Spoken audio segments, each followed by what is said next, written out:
Amen. Hallelujah. Hallelujah. Amen. Hallelujah. Amen. Let us pray. Father, we thank you once more again. We appreciate your greatness. We say, Lord, you are faithful. There is none like you. In you we have our being. In you we have our protection. We exalt you. We glorify your name. We magnify your holy name. I commit this meeting unto your able hands, and Lord, every viewer and listener, I pray that, Father, your word shall have a place in our life. In Jesus' precious name we pray. And everyone say amen. Amen. Can I hear a better amen? Amen. Can I hear shouting amen? Amen. I want us to read the word of God in the book of 2 Peter chapter number 1, starting from verse number 2. 2 Peter chapter number 1, starting from verse number 2.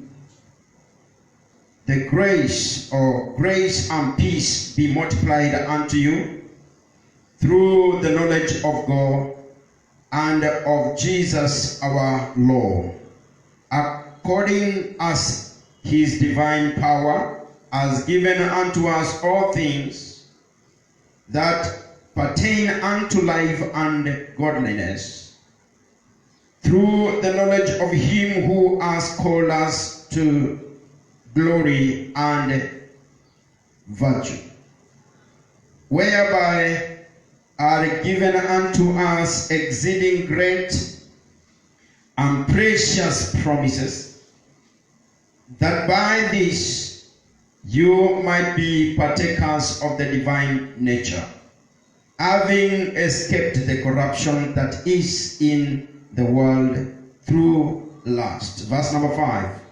And besides this, giving all diligence, and add to your faith virtue, and to virtue knowledge, and to knowledge self-control, and to self-control patience, and to patience godliness, and to godliness brotherly kindness, and to brotherly kindness love.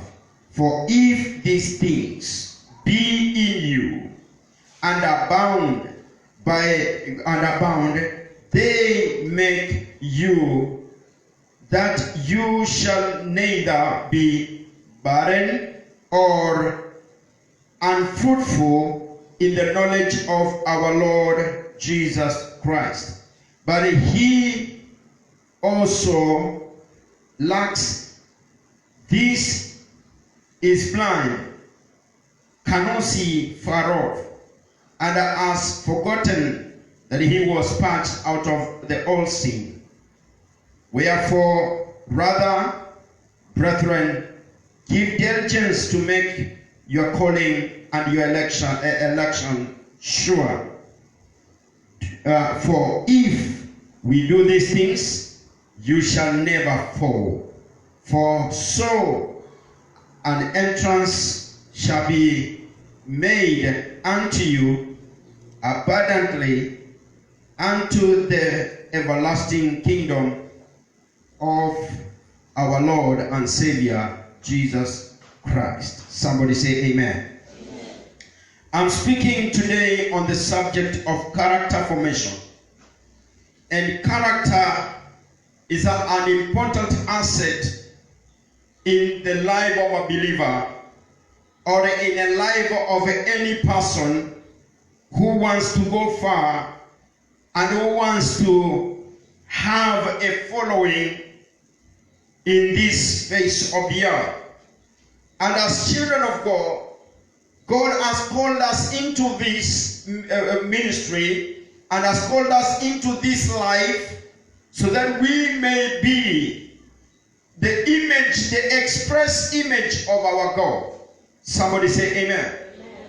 The express image of our God. Can I hear good amen? Amen. Somebody say amen. Amen. And so, even if that we are going to discuss the matter of character, and you feel in a way some points are touching or stepping to your toes, in fact, that is the time you should shout a big amen. Amen. Somebody say amen. Amen. Because toes are good to be stepped on. Amen. Because in that nature, in that way, we realize that exactly that is the right medicine for the right people. Amen. Somebody say amen. Amen. So character is not a subject of believers only, or it's not a subject of members only. It's a subject that cuts across members and leaders, pastors, bishops, evangelists, a new believer today, a politician, a leader, a manager in any company. Character is a matter of how we are going to behave ourselves under our area of operations. So I want us to discuss this matter and look at what the Word of God talks about character in our life. The Bible is saying in the book of 2 Peter, chapter number 1, beginning from verse number 2. The Bible is talking about that the grace of God to multiply unto us through the knowledge of God and of Jesus Christ. Character is a virtue. Character is an ability to behave in a certain way. And we need to understand that in every way we behave, there is a force behind it. Praise God. Amen. Praise be to Jesus. Amen. In every way we behave, there is a force behind it. So as we learn by, we realize that what kind of force is is good, and what kind of force that is not good, so that we can be able to know to what we yield our energy unto. The Word of God is telling us here that it is by the grace of God. Peter is praying and he said, let the grace and peace multiply unto us through knowledge. Meaning, by the fact that you have acknowledged Jesus Christ as Savior, that knowledge of knowing Jesus, then the grace of God should have access to you. And that grace of God should enable you to be able to act in a certain way, to be able to act in a particular direction. That grace of God, that grace that makes you a believer. In the book of Titus, the Bible talks about, it says, and the grace that teaches us to say no to every ungodliness as appeared to all men.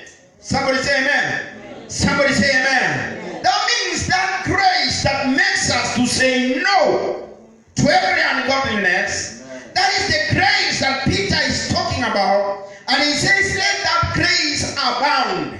Let that grace increase. Amen. So that we can be able to acknowledge, to behave, to act, to walk, to have a conduct of a certain way. And that is what we are looking at, verse 2 there. The Bible is saying the knowledge of God, that in Jesus Christ. Verse 3 says, according as his divine power has given to us all things that pertains unto life and godliness. Somebody say amen. Amen. Everything that we have, anything that we are having, the Word of God is saying, the grace of God, the power of God, the divine power of God. Somebody say amen. Amen. The divine power of God has given us everything that pertains to make us walk in godliness. Amen. And has given us power that enables us even to be human, or to be able to achieve things in this bodily life. Amen. Somebody say amen. Amen. Somebody say amen. Amen. The divine power of God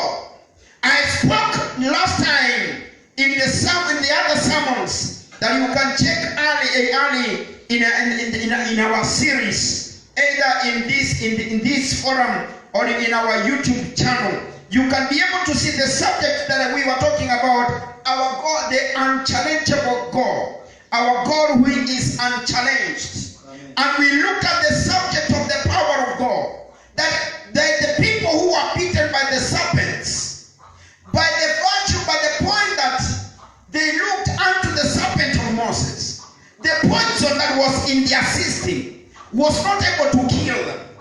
By just mere looking at the serpent, the poison in the system died.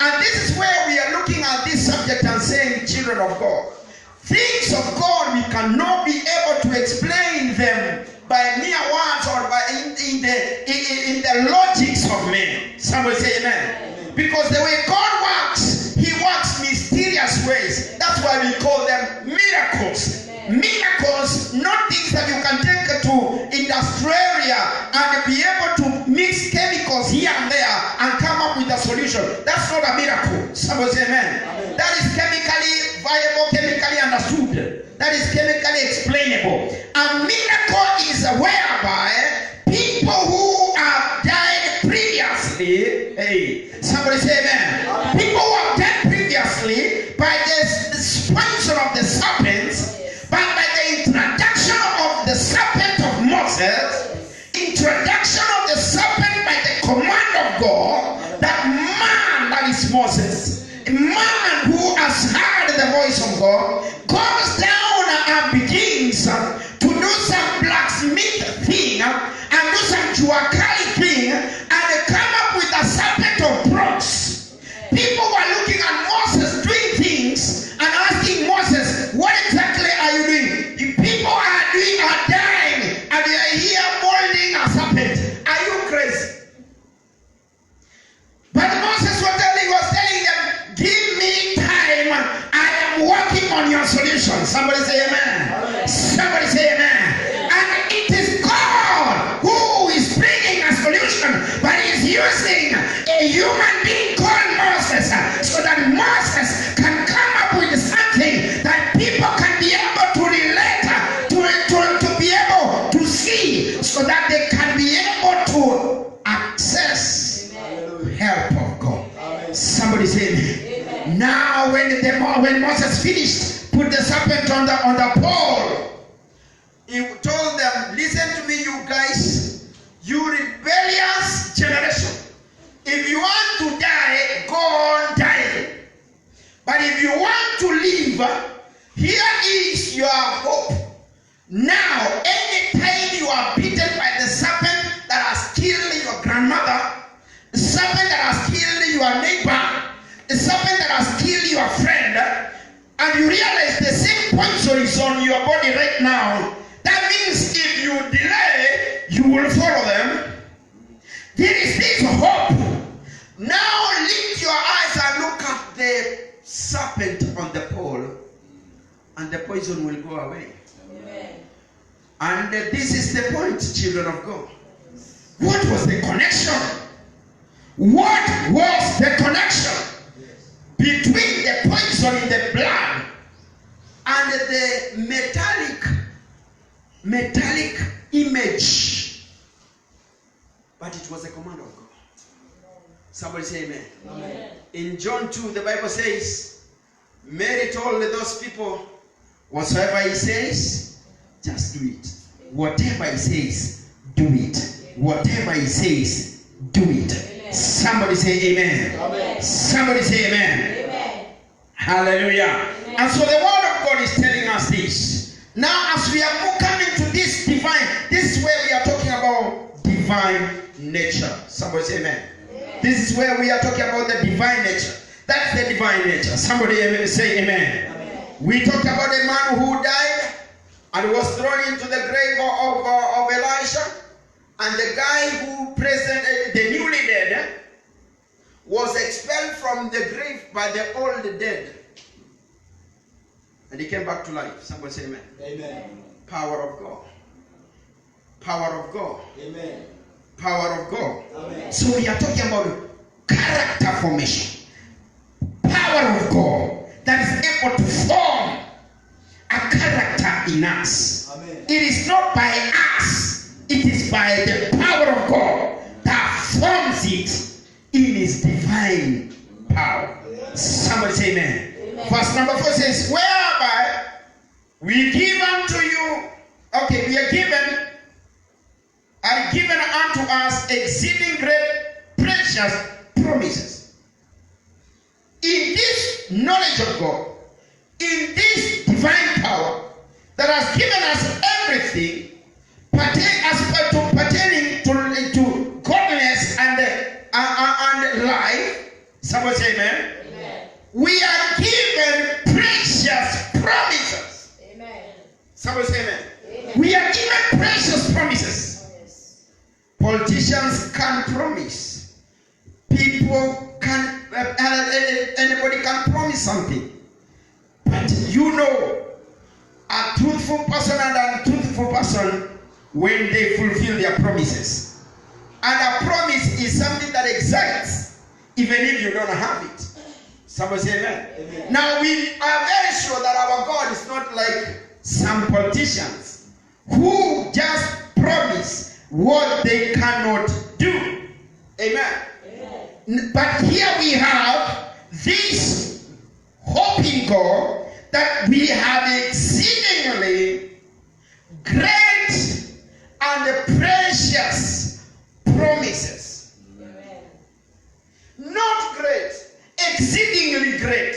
Amen. Somebody say amen. Amen. Not exceedingly great only, exceedingly great and precious. Amen. Precious. Amen. Meaning those are promises you can find nowhere. Oh, yes. When God says, in long life will I satisfy you, that one means Corona cannot stop the promise. Amen. Amen.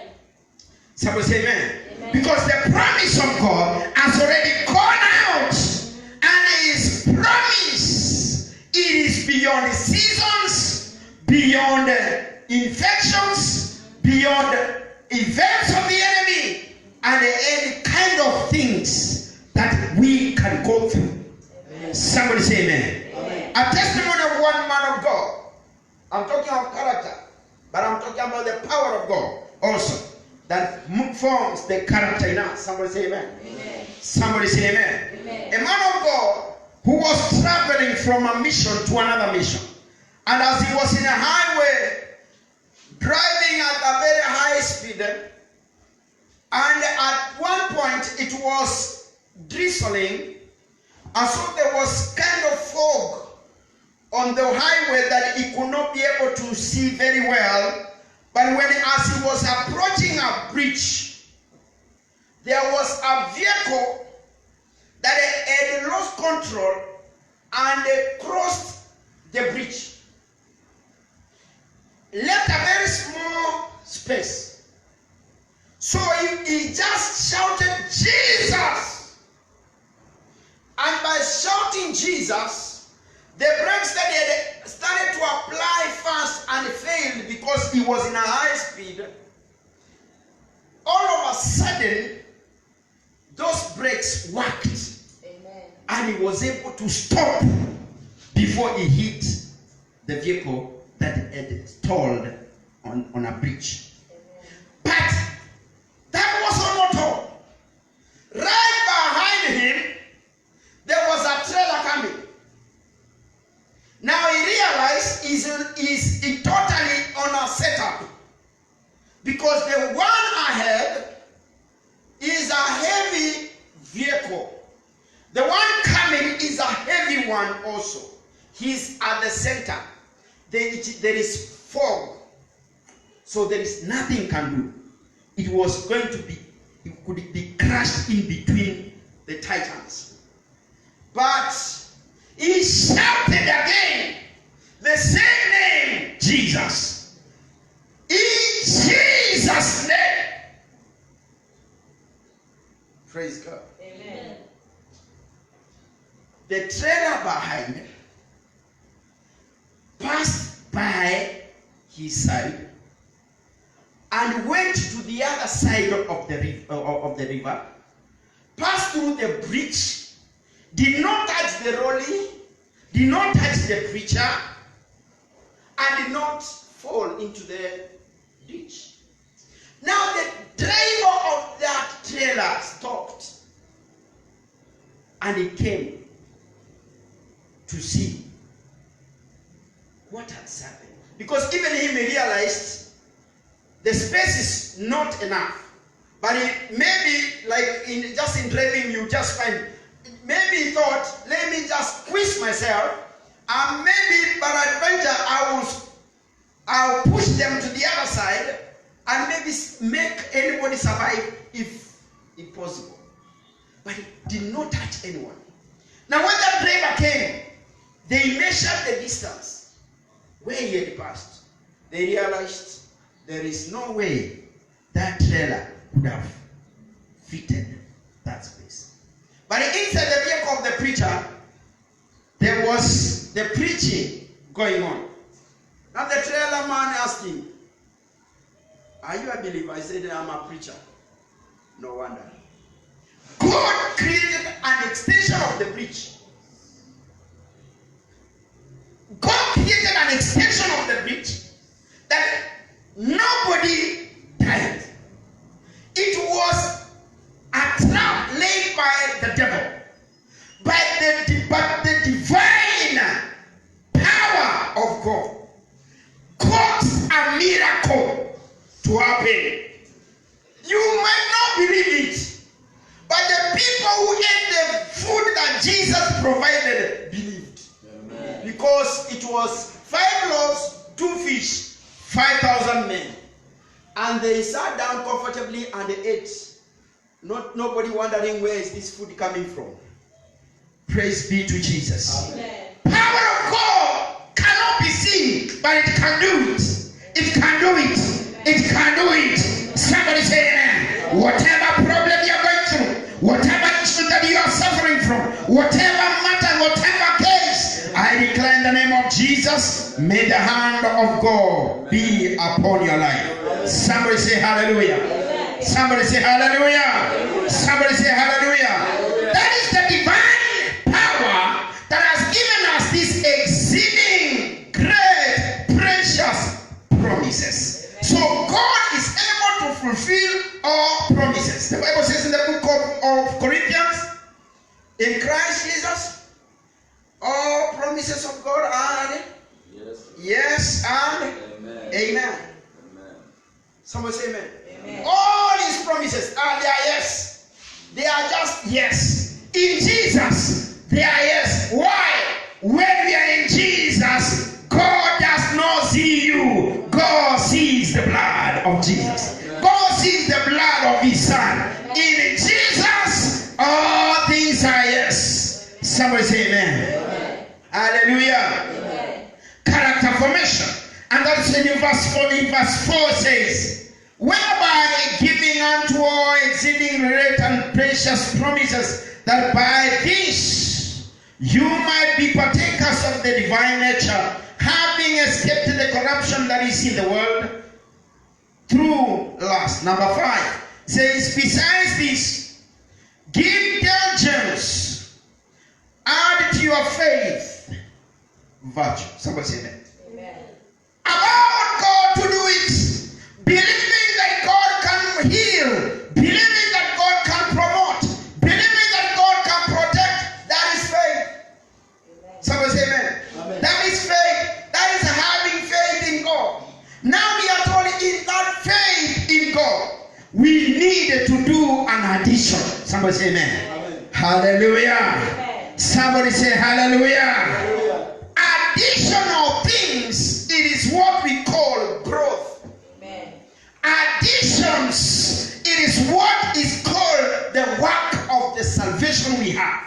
Amen. Additions, it is what is the job, the work that God can reward you for. Additional values, it is a believer's effort as you make it.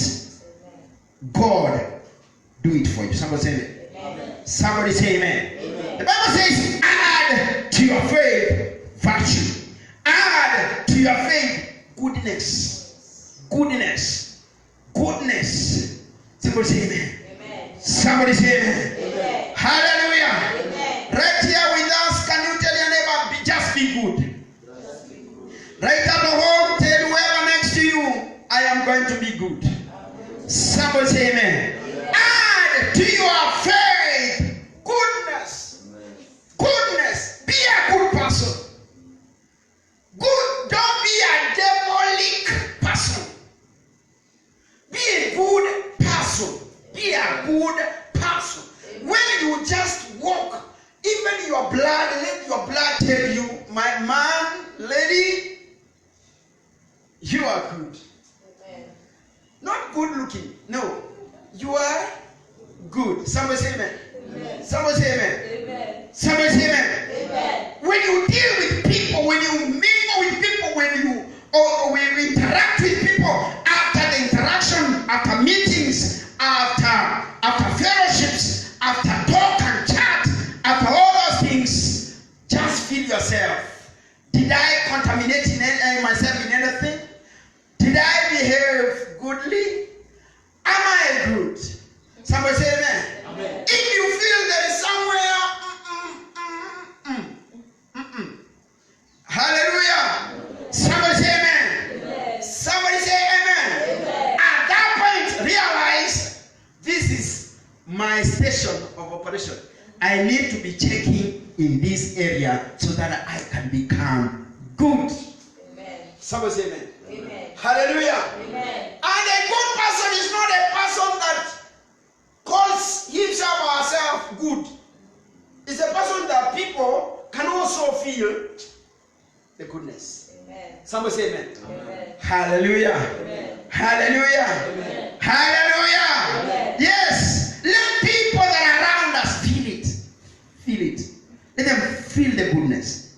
Let them feel the goodness. Somebody say amen. Amen. Let them not see brutalities. Let them not see roughness, ruthlessness. Somebody say amen. Amen. Hallelujah. Amen. Be good. Be good. Amen. Amen. I just say be what? Good. Just like that. Somebody say amen. By the divine power of God. Be good. Amen. Hallelujah. Amen. And verses number 6 says, and to virtue, that is verse 5 still, to virtue add knowledge. To your goodness add knowledge. Knowledge is a subject that makes us to draw a boundary on what we should behave and how we should conduct our goodness to what level. Somebody say amen. Amen. Somebody say amen. Amen. Hallelujah. Amen. Because you don't become good and become good even to the devil. Amen. And you say, Bishop, I've never seen the devil. No problem. But Jesus looked at Peter once and he said, Satan, get behind me. Was Peter the devil? No. Why did he call him Satan? Because devils incarnate himself or throw themselves or use the people around us. So you can be able to realize this is not good. This is not godly. Somebody say amen. So the knowledge of God gives us the understanding to be able to make a boundary and say, I am good, yes, but up to this level.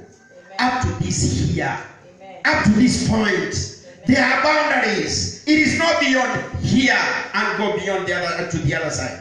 Somebody say amen. Amen. Hallelujah. Amen. Somebody say amen. To your goodness add knowledge. Don't be good person who is in foolishness. Don't be a good person whom people are taking advantage of.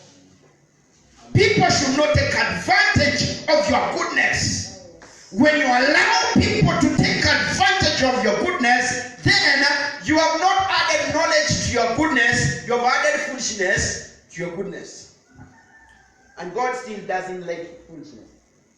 Somebody say amen. Amen. Hallelujah. 2, knowledge, verse 6. Add self-control.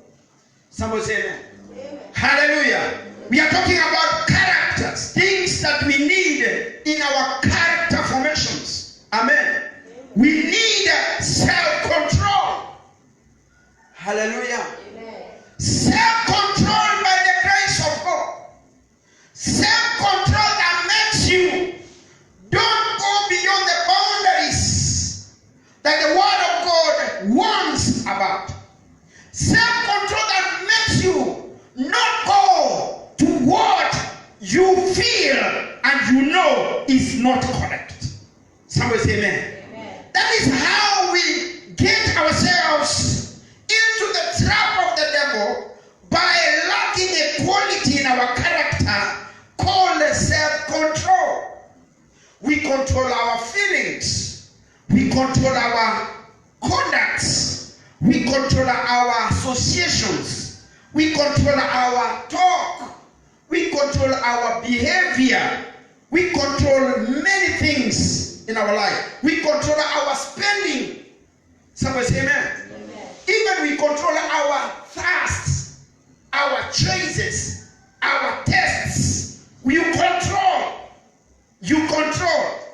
Somebody say amen. Amen. And at this point, I want to just stop there and mention a bit the things that defines character. Somebody say amen. Amen. There's somebody who say character, it is the place where eventually you will arrive. Amen. Character. Character is where eventually you shall arrive. Amen. It is the destiny. Character, it is the place where we will finally go. Somebody say amen. Amen. Somebody say amen. Amen. Character is not reputation. Character is not reputation. Reputation, it is what people know about you. Amen. Amen. And we can paint a very good reputation on people's mind. But character, it is the real who we are. Amen. There is somebody who said, what exactly you do when you are yourself, that is now the real you. Praise God. Amen. Hello. Things that you do when you are alone. Hallelujah. Things that you do when we can catch you right now, throw you to a foreign country where nobody knows you, how you will land and start to behave. That's your character. Somebody say that. Amen. The character of the disciples of Jesus, when persecution arose in the book of Acts, the Bible says everywhere they went preaching the gospel. They went preaching the gospel. Somebody say amen. Amen. That's why Philip came to even to as far as Ethiopia, and wherever they went, they preached Jesus. Nobody who left Jerusalem by virtue of persecution and went with grudges say, I will not talk about this Jesus anymore. See the way we have been chased, harassed. No, this thing has to stop. Let him come by himself. No, wherever they went, where they ran away, so long as they were still alive, they preached Christ. Amen.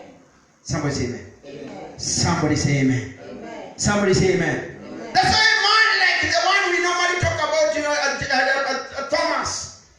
Thomas, when he ran away, he ran to the place like India. He's the one who started Christianity in India. Praise the Lord. As a doubter as he was just doubting, but when he touched the...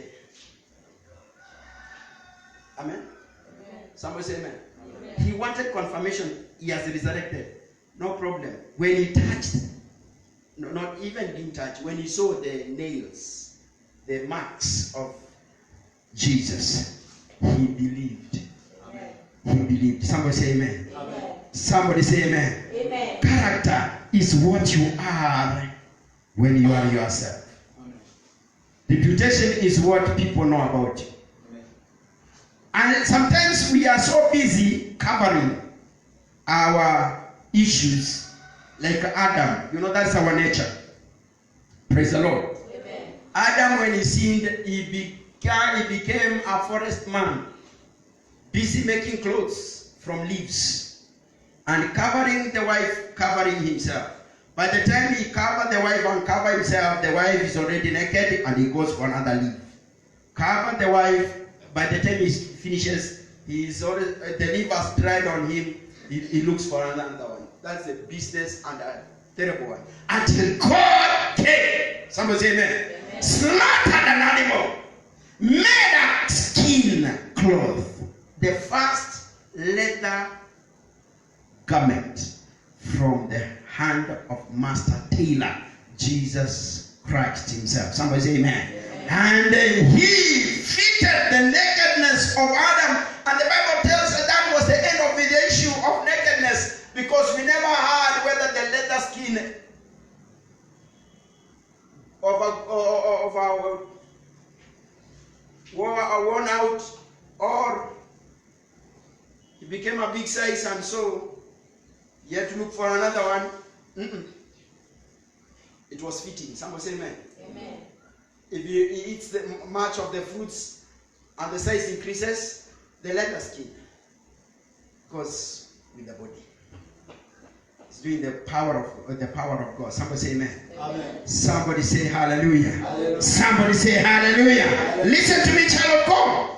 So character, if we don't have good character, we will lose our destiny.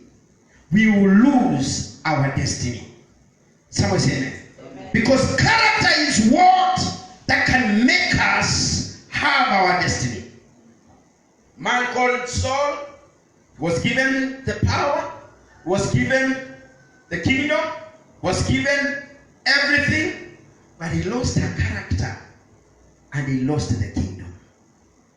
May we, in the name of Jesus Christ, after today, let us make effort to build a character that is believable, a character that is trustable, and a character that makes us, even others who are looking at us, to enjoy to be part of our life. Somebody say amen. Amen. Somebody say amen. Amen. Hallelujah. Amen. And that's why we are talking of goodness. We are talking about knowledge. We are talking about self-control. Amen. Amen. Amen. Amen. To self-control, we should add brotherly kindness. To brotherly kindness, we should add love. For if these things be in us and abound, they make us to be able to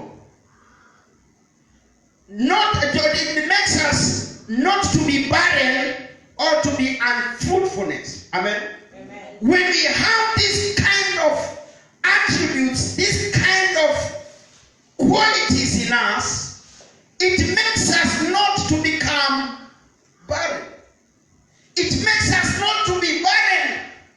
So we can have Christianity that is barren. We can have faith that is barren. Barren is a state of not being able to produce. Praise be to Jesus. Amen. So when we need these things, then when we allow the divine nature of God to impact these things in our life, and we make effort to practice them, it makes us not to be barren.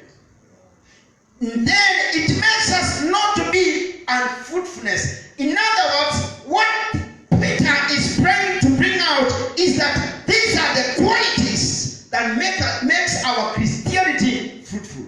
Amen. Someone say Amen. these are the qualities that makes our Christianity fruitful. That means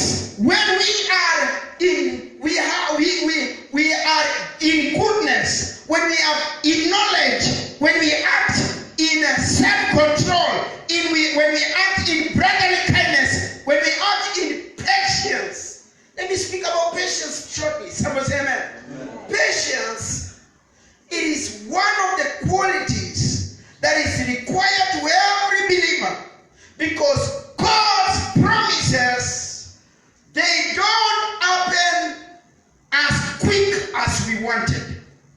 But God does his things at the time appointed. Amen. He says he does not run, he does not fail to come. Amen. He comes at his time. Amen. Somebody say amen. Amen. And so it is good for us to be patient, to wait for what the promises of God is speaking to our life. Somebody say amen. Amen. If Abraham was not patient, then could not be able to receive Isaac at the very age 25 years later after the promise was made. 25 years waiting. A man like Caleb, God spoke to his life that in the land where you will step, it shall be your land. You find that he's coming to claim the promise 45 years later after the promise was made. He says, I remember what the Lord said in Kadesh Barnea, that in the land that I trod my legs trodden on shall become my portion. Give me this land, and I am strong as I was 45 years ago. Listen to me, child of God. It takes time for you to become. It takes time for you to see the fruitfulness of the Lord. It takes time for you to be able to raise to the throne which God has anointed you. If you are a person who doesn't have patience, you will run and have some shortcuts of life which will cut you short and cut your mission short and cut your vision short, and end up not having a good destiny. You lose the dream of your life. Somebody say amen. So patience should be one of the other characters of you. One of the qualities of your character. Somebody say amen. Amen. Somebody say amen. Amen. Character is what people even they can say what is that person? That person is a good person. That person is knowledgeable. That person has self-control. That person does not act in anger. That person does not act in a lack of control. That person does not act in a rushy way. Is a patient person. Somebody say amen. Amen. You are patient. You are patient. You wait. You wait. Somebody say amen. Amen. Hallelujah. Amen. Hallelujah. Amen. Let us wait upon the Lord. The Bible says in the book of Hebrews, it says, there is need. Hallelujah. I like that scripture so much. There is need for patience after doing good. Amen. Amen. There is need for patience after doing good. Amen. There is need for patience after doing good, so that you may receive the word of the good work you have done. Amen. Then once you do things, there are people who do things and they want to hurry God into action. Hallelujah. Amen. Amen. Amen. You fast 3 days. After that, you want that following week. Every traffic of heaven should stop operating in Afghanistan and any other place, directing to the person who has just fasted 3 days. It is not like that. You give your portion, you give your wealth, you give your money, you give your tithe faithfully, and now you expect that God will stop everything. And now the whole operation that it should be focusing only you. No. God is noting what you're doing. God is recording what you are doing. God is putting to record in the book of remembrance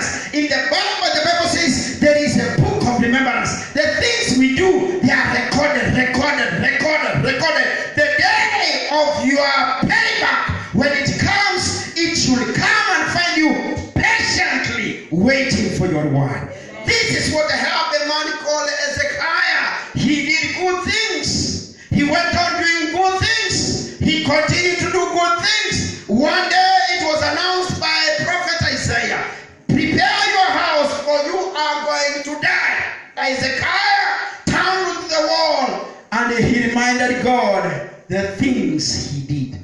I did this, I did this, I did this, I did this. God said, I've heard the prayer. Somebody say amen. Amen. I've heard the prayer. Somebody say amen. Amen. In times of calamity, my brother, in times of calamity, my sister, what are the things are you going to lay before God? Are you going to say before God, God, remember I went to church and I slept. God, remember I was in the kesha and I was sleeping. God, remember I was in the church and I was chatting. God, remember I was in the church and I was the noisemaker. Eh?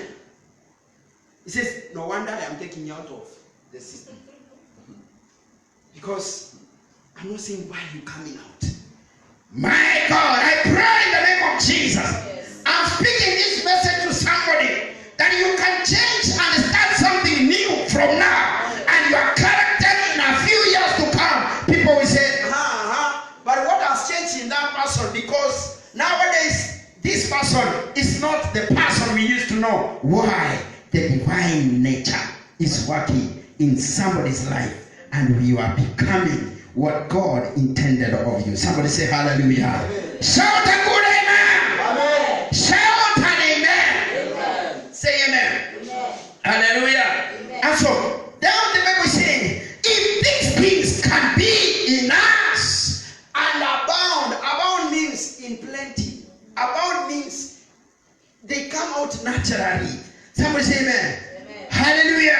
Amen. They come out freely. They come out without force. They don't come out with the excuses and the murmuring. They just come out. Amen. Amen. Then the Bible says, it shall make us fruitful. It shall make us fruitful. It shall make us fruitful, not barren. I break barrenness. I break barrenness. I break barrenness. I break barrenness. I break unfruitfulness. I break unfruitfulness. In the name of Jesus. In the name of Jesus. In the name of Jesus. In the name of Jesus. Lead the people of God. Shout amen. Amen. Shout amen. Shout amen. Somebody say amen. But he who lacks these things is blind and cannot see far off. That when we allow ourselves to walk our life and walk our salvation minus these qualities, it makes us blind. It makes us blind. We cannot see far. Somebody say amen. Amen. Hallelujah. Amen. We cannot be able to see the hand of God. We cannot be able to experience His move. We cannot be able to experience His power. Somebody say amen. Amen. One thing that we need to understand, children of God, it is these qualities are the ones that makes us even to inherit the thrones that God has promised us. Somebody say amen. God spoke to David and he anointed David through the prophet Samuel, the only prophet who was and who said things, and the things he said, they never failed, never to happen. Everything Samuel said happened. And David was anointed in the same process, and in that time when David was anointed, Saul persecuted him like there was no anointing of any greatness in his life. But the Bible says when Saul died, a man called David made that prayer to God. And he said to God, God, is this time that I may begin to capture the kingdom? What a prayer. What a patient person. Amen. Amen. What a patient person. A person that is not in a hurry to do things for himself, who waits for God to do them.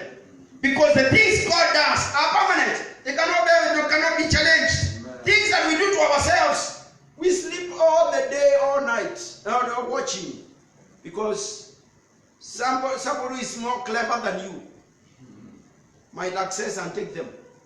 But when you know it is God who has done it, you are confident, because you know, I never gave it to myself. He asked God, yes, Saul is dead. Yes, there's no king in Israel right now. Yes, I know I'm anointed to become king, but I want to know, is it your time?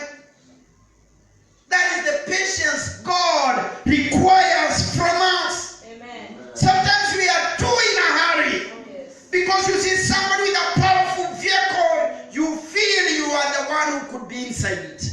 When you see somebody in a lifestyle where money is not a problem, you feel you are also a believer enough to have that money. So you are anxious to have. When you see somebody in a lavishly life, you don't know whether they have killed people for them to be there, whether they are selling people's babies for them to have the money, whether they are the drug dealers we are talking about, or they are the devil worshippers we don't know whether they are existing. And so long as you see them in our neighborhood, and they are very young, and they are driving heavy machines and doing lavishly things, we feel like I can also.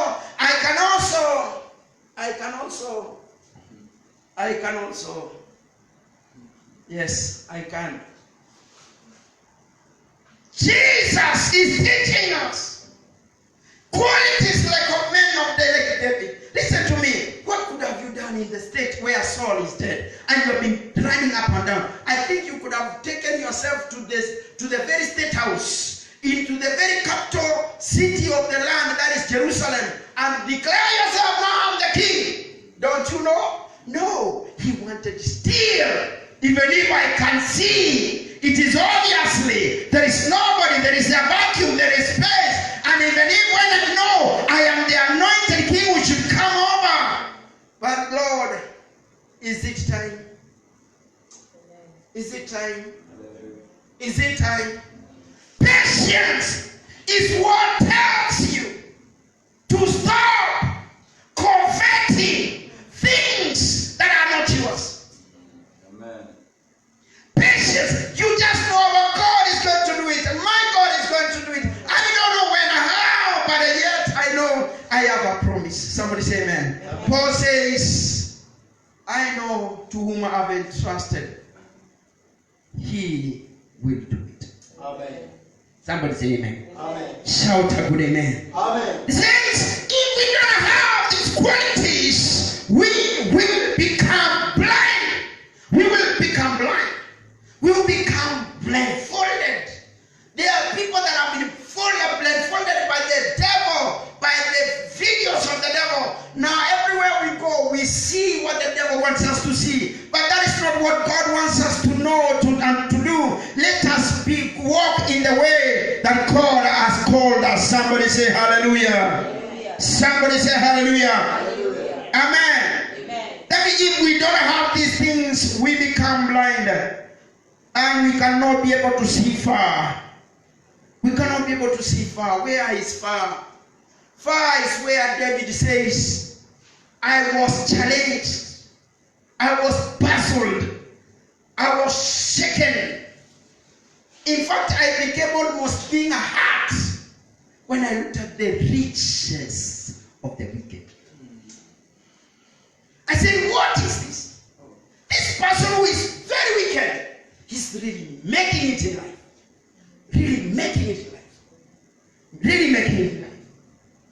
We see people cry every now and then in the screens that my baby got lost in the hospital. And people who are in those hospitals, who are even can be one of the members online right now, listen to me.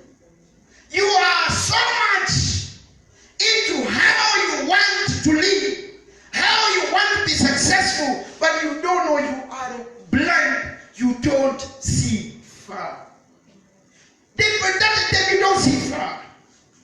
The people that we see begging in the streets of our cities, some of them, they are not doing it for their benefit. Some of them are hired. They are there syndicate. It is a cartel of people who are living in lavish life. Somewhere comes and puts a cripple in a particular corner, and from there you throw in your coins. In the evening they come and gather all the money.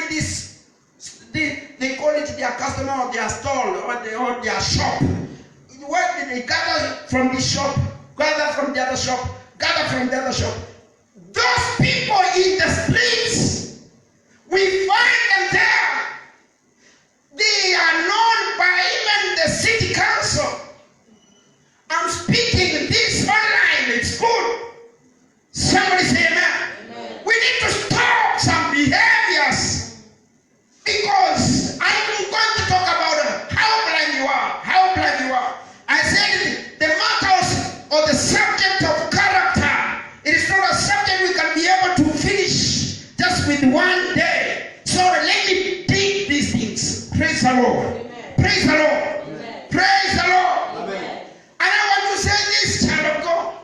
If you think it is possible, just take any disadvantaged or any disabled. That's the language we know, but it is disadvantaged person that you know, and put that person in any corner of Nairobi and see whether that person will survive there 1 hour. They will not. But others are in some corners, they stay there every day, and we know where they are every day. What is the question behind? Now listen to me. This is what people do. That is, from there, they collect the money they make in a day. They live in Runda. They live in posh estates. But the people collecting money there are the disabled. They are using advantage of other people's of problems. And then you think you are wise. This is what the Bible says. When you lack good character, you are blind. No wonder the children that we raise from such money don't amount to anything. They end up become cabbages of life. They end up become drug addicts. They end up dying early before their time. They end up becoming mad and many other things. You find that you just lived a good life, but your children cannot live that life because the money you fetched to take them to school, it was a cursed money. That is how far you could not see. And I'm here to help somebody to open the blind, the scales that are on your eyes, that you can be able to see beyond the money, beyond the good life. You say how many things that we have given to our fellow Kenyans, our fellow people, citizens to consume, when we know there are chemicals in the things we have given. The milk we give, we know there are chemicals in it. The food, the sausages, the chicken, the meat and everything, we know that there are chemicals, but we don't care because it is not me that is going to eat it. It is not my children that is going to eat it. All I need is money. That is where the devil's made you blind. Out of that blindness, listen to me, you will find you will gather money, but you will die before you use it. They don't see far. They see now. They just see having the money. They don't see that they are dying soon. The Bible says in the one I have quoted in the book of Psalms, and David said, until I entered into your sanctuary. When I entered to your sanctuary is when I understood that this money of the wicked, that is too quick, that is too much, that is too persuading, is making them, they will live short life. They live short life. They live short life. When we use makes us to live short life. Praise be to Jesus. Amen. Praise be to God. Amen. Praise be to God. I speak this message to every viewer, to every listener, to everybody there, that God requires character. Amen. God requires character. God requires the character that you feel. Why should I do this to my fellow person when I know myself I cannot be able to to consume it? Why put chemicals in milk which is going to cause cancer, which is going to cause some health issues in my fellow other person, so that I can have money, and afterward that money you go and drink all of it, and after you are drunk you go and have an accident, you die. You die. You just get yourself into that life. You get yourself that money so that you can give your children huge money, huge pocket money, and wonder.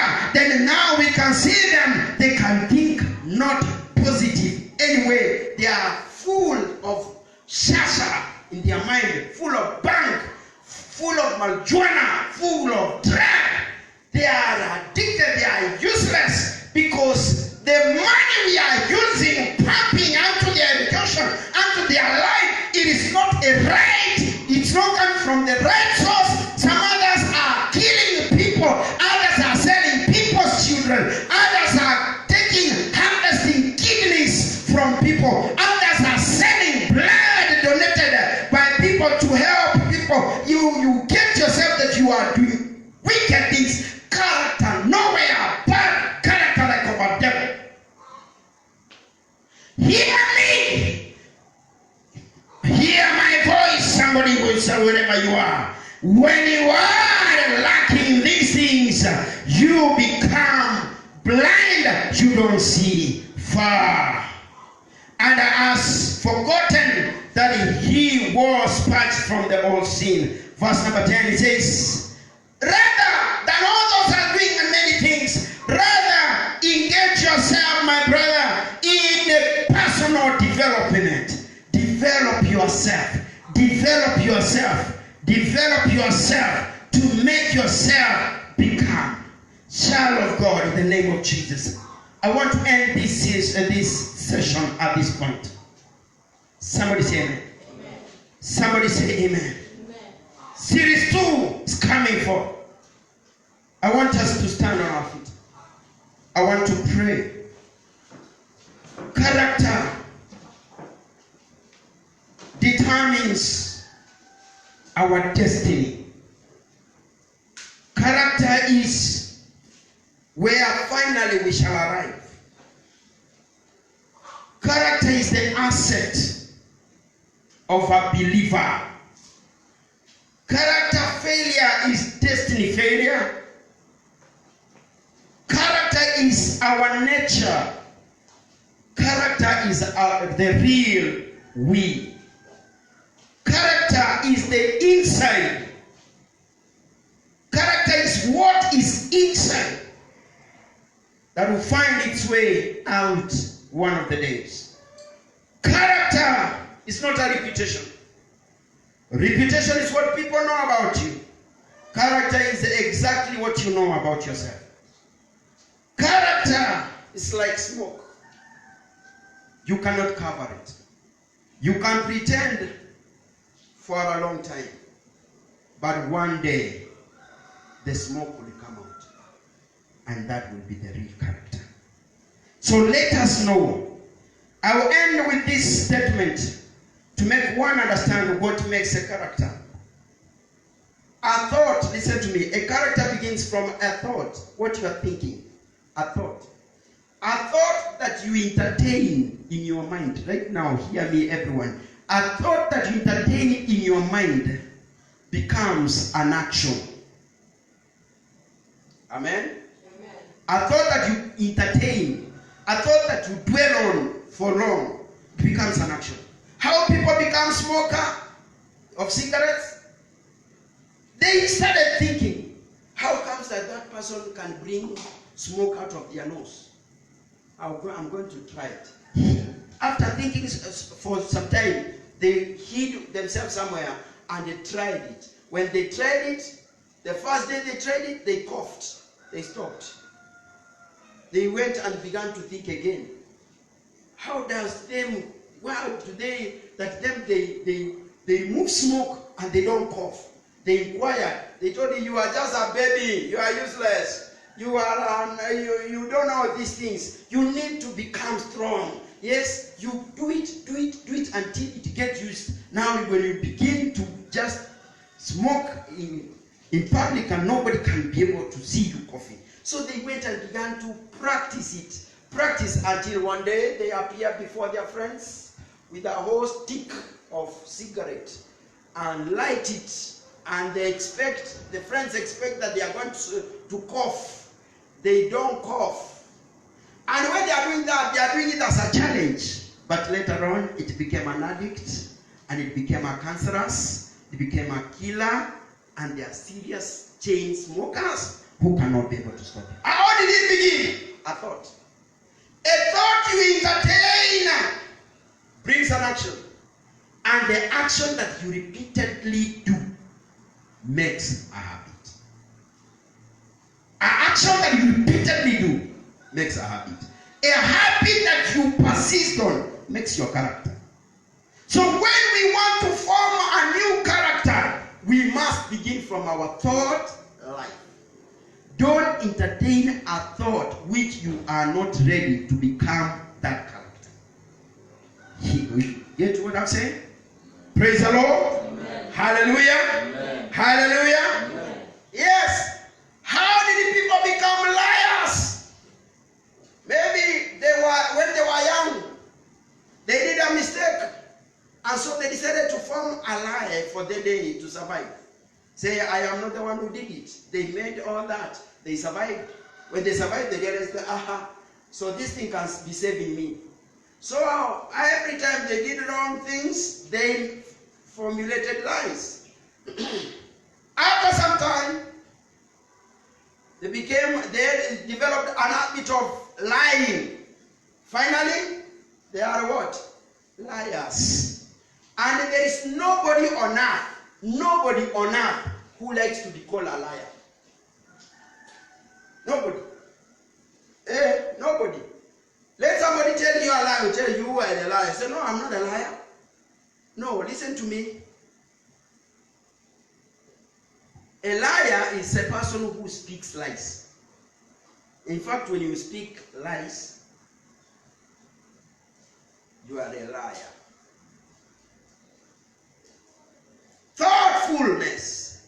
Begin forming your truthfulness in your thought. When you find that I'm going to say 1, 2, 3, and you realize this is a lying statement. This is a statement that is not true. Stop that thought. Amen. Amen. Amen. Amen. When you stop that thought, you will not go to lie. You will go and say the truth. And the truth will hurt you, but yet it will teach you not to repeat. So that you may better not land into yourself in trouble. I want to pray, Father, in the name of Jesus. In the mighty name of Jesus. Amen.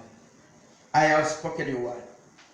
Lord God, have your way in the lives of your people.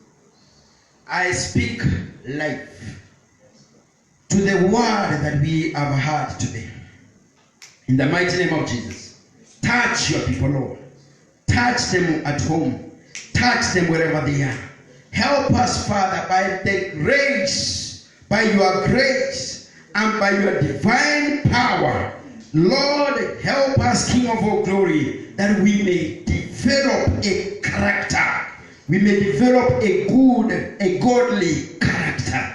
A character that is dependable. A character that is trustable. A character that is truthful. A character that, Lord, shall be able to be our testimony, our reputation, and that will be our good name. I worship and exalt your holy name. I speak, Lord my God, that my Father, today enable us, Lord, in these days of Corona, wherever your people are, let us not be people who are taking advantage of not going to church and behaving in a very wicked way. Help us, Father, that we can be able to still to have our characters on, regardless of where and what is going on in our lives at this time. I worship and exalt your holy name. There is none like you, in Jesus' precious name. And everyone say amen. Amen. If you are at home there and you have not given your life to Jesus Christ, I want you to say after me. I want to give you the opportunity to allow Jesus work in your life. Say after me, Lord Jesus, I come to you. Forgive my sins. Cleanse my sins. I don't want the devil. Devil, and you are all things. I reject you and I denounce you. From today, I am born again. Jesus Christ, enter to my heart. Write my name in the book of life. Remove my name from the book of sinners. In the mighty name of Jesus, I am born again. And Lord, thank you for dying for me on the cross. And if you have prayed that prayer with me at home, just know that you are being born again. Just call or write to me through the same point where we are, or inbox me. I will help you more on what you should do if you have made up such a confession. And everyone that wants God to change your character and you want to form your character afresh, I am praying right now. Just make it a point of today that this is going to be your point of change. Father, in the mighty name of Jesus, I speak to the ones that, Lord, my Father, have given their life to you. And I pray for the ones that, Father, who wants to start working on their characters. Lord, I pray, my God, that your grace be sufficient upon their life. Heal them, Lord, from the past wounds and past behaviors. Heal them, Lord, from the areas of weaknesses and the evil indulgences. We pray that, Father, you may impute in them, put in them, implant in them your new seed, your new heart. Form a new heart in their life. And Father, it shall be well with you. I wrap off the past. The past is anything from now. My God, I pray that, Father, let them have a new walk with you. In the mighty name of Jesus. And everybody say amen. Amen. Amen. It's time for us to give our offerings. It's time for us to give our offerings. People that are back at home, this is your number that you can use to give your offerings. The number is 0710 143 104. Once more again, 0710 143 104. That is the number to use. Send your special offering. Send your sacrificial offering. Send your thanksgiving. Send your tithe. And everything that the Lord touches you to do in support of the work of God, God is going to bless you. 0710 143 104. My name is Bishop Dominic Okora, Conquerors Church, Kawa West, Nairobi, Kenya. Conquerors family is a big family, and we have other branches in the county of Kitale. We have our 3 branches there, and God is faithful. God is doing great things. So may God bless you wherever we are. And we have several branches in Uganda. Wherever you are in Uganda, child of God, that the Lord has put under this voice and in the family of Conquerors. May God continue to bless you. And to all my people in online, you have been so supportive. I appreciate so much. I want to say in Jesus' name, may God continue to bless you. If you have missed any other sermons before, of which we had already posted, you can go to our YouTube channel. Just like Bishop Dominic Okora. Bishop Dominic Okora. That is in YouTube. It will take you to the page of Conquerors Family. You will find several sermons and very good teachings that the Lord has enabled us to put out there. God bless you. God do you good. Series number 2 of character coming next week. God be with you. You are blessed. In Jesus' mighty name. We can bring our offerings, the ones that are here, as I want to also going to pray for the offerings for those at home. In the name of Jesus, God bless you so much. Bring your offerings in the name of Jesus. So back at home, continue sending your offerings. I want to pray right now in the mighty name of Jesus. Corona should not stop worship. In fact, we worship until Corona dies. Amen. Paul and Silas did not stop worshiping because they are in prison.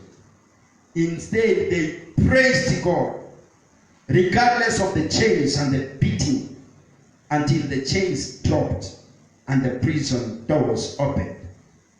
The only way to come out of this, it is not for you to say, I don't have anything to give. It is to give more. God honors sacrifice. In the name of Jesus. Let us pray for the offerings. Father, in the name of Jesus, I commit the offerings that, Lord, your people have given right now, and those who have given online, and those who will continue to give. I pray in the name of Jesus that your blessing shall never cease in their life. May you, Father, provide and produce a great harvest in their life. I give the glory to you and I worship you. There is none like you. In Jesus' name, I raise against every forces of darkness, every forces that hinders progress, every forces that hinders promotion, every force that hinders breakthrough, every force that hinders prosperity in the lives of the viewers and the lives of my listeners right now. In the name of Jesus, those forces are arrested, and I release your grace in their lives as they put their seed upon this altar. May it be well with their life. In Jesus' name we pray. Everyone shout amen. Amen. God bless you so much. God do you good. Don't forget, when you go to our YouTube channel, please subscribe. Subscribe in that YouTube channel. And very soon, we are going to be coming to you through the channel. May God do you good. So, Bishop Dominic Okora in YouTube, and please subscribe. God do you good in Jesus' mighty name. Surely goodness and mercy Shall follow us all the days of our life shall dwell in the house of the Lord forever and ever. Amen. May the grace of our Lord Jesus Christ and the love of God and the fellowship of the Holy Spirit be with us now and forevermore. Amen. Be blessed. Stay always protected. And I declare there is no corona for you, no corona for your members, no corona everywhere you go. God will protect you as you go out and as you come in. Even to my viewers where you are, God will protect you as you go out and as you come in. And to my viewers, if in any case you have any sickness whatsoever, just make that call. And that will be the end of your problem. That will be the end of your problem. Amen. Just that number call. Even today, even if you are in an hospital, that is how you will walk out of that hospital. Amen. One day, I prayed for a lady who was in a coma. And those are many years, like 20 years ago. She was in a coma. And God brought her out of a coma immediately. That same day. The people went to visit her that same day. Found her in a ward talking. Where you are, just dial that number. Don't die there with any devil that is disturbing you. Jesus is Lord. Jesus is Lord. Even if you engage yourself into witchcraft that has backfired on you, I here stand and say you can accept Jesus, and Jesus will rewrite your name again in the book of life, and the problems that of your earlier initiations, they will all die. Amen. You are blessed. Shalom, shalom, shalom, shalom. Amen. God bless you. God bless you. God bless you. God bless you.